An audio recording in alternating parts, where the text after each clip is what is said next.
Mimicry கலைஞர், நகைச்சுவை நடிகர், எங்களுக்கெல்லாம் இனிய நண்பர் ரோபோ சங்கர். யாருமே எதிர்பார்க்கல இப்படி ஒரு இன்ப அதிர்ச்சி கொடுப்பாருன்னு. எனக்கு இவர் பார்த்தீங்கன்னா 2000லேருந்து எனக்கு பழக்கம். இவர் முதல்ல பார்த்தீங்கன்னா பூந்தமல்லியில் ஒரு நிகழ்ச்சியில் தான் இவரை சந்திக்கிறேன்.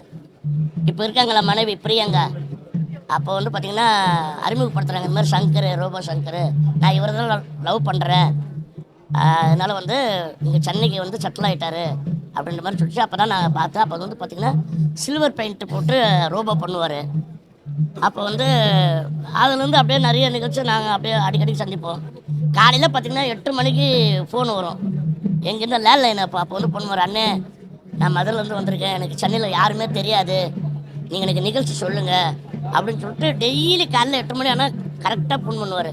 சரி சங்கர், நான் சொல்கிறேன் அப்படின்னு சொல்லிட்டு அதுக்கப்புறம் பார்த்திங்கன்னா லட்சுமண் சூரி கிட்ட நான் தான் வந்து ராம் சார் லட்சுமண் சார் கிட்ட சொல்லி இந்த மாதிரி வந்து ஒரு வித்தியாசமாக ஒருத்தர் பண்ணுறாரு, மதுரிலேருந்து வந்திருக்காரு ரோபோ சங்கர், அவர் வந்து உங்கள் நிகழ்ச்சிக்கு வந்து யூஸ் பண்ணிக்கிங்க அப்படின்னு சொல்லிட்டு நான் வந்து ஒரு ஃபோன் பண்ணி சொன்னேன். அப்போ பார்த்திங்கன்னா காமராஜ் அரங்கத்தில் இவர் வந்து அந்த சில்வர் பெயிண்ட் போட்டு ப்ரோக்ராம் பண்ணார். அது பார்த்திங்கன்னா நல்லா ரசித்தாங்க. அன்றைக்கிலேருந்து பார்த்திங்கன்னா ரோபோ சங்கர் இல்லாத ப்ரோக்ராமே கிடையாது. லட்சுமண் சொல்லி எல்லா ப்ரோக்ராம்லையும் அவர் இருப்பார். அப்புறம் பார்த்திங்கன்னா இவர் வந்து யாருடைய பின்பலம் இல்லாமல் தான் அவர் வந்து தனியாக முயற்சி பண்ணி உழைச்சி வந்து நிறைய நிகழ்ச்சி பண்ணி அதுக்கப்புறம் பார்த்திங்கன்னா அந்த லட்சுமண் சொல்லி வந்து அவர் வந்து ப்ரோக்ராம் பண்ணி அப்படியே அவருடைய இது திறமை வளர்த்துக்கிட்டு அதுக்கப்புறம் பார்த்திங்கன்னா விஜய் தொலைக்காட்சியில் போய்ட்டு கலக்க போகுது யார் அப்படியே வந்துட்டு பார்த்திங்கன்னா அதிலே வந்து அவருடைய டான்ஸு அதே மாதிரி பார்த்தீங்கன்னா ரோபோ மட்டும் தான் பண்ணுவார். அவருடைய திறமைகள் பார்த்திங்கன்னா டான்ஸு, அப்புறம் வந்து பலகுரல், இந்த மாதிரி ஒவ்வொன்றா அப்படியே கற்றுட்டு அவர் ஆர்வமாக பண்ணுவார். இந்த மாதிரி பண்ணி இன்றைக்கி வந்து பார்த்திங்கன்னா இன்றைக்கி ரோபோ சங்கர்னா இன்றைக்கி உலகத்துக்கு தெரியும், எல்லாருக்கும் தெரியும். அந்த மாதிரி நல்ல ஒரு ரேஞ்சுக்கு வந்துட்டு திடீர்னு பார்த்தா இந்த மாதிரி டக்குன்னு வந்து ரசிகர்களும் சரி, எங்களை மாதிரி நண்பர்களும் சரி, சினிமா சின்னத்தில் எல்லாமே பார்த்திங்கன்னா இந்த மாதிரி ஒரு இன்ப அதிர்ச்சி கொடுத்துட்டாரு.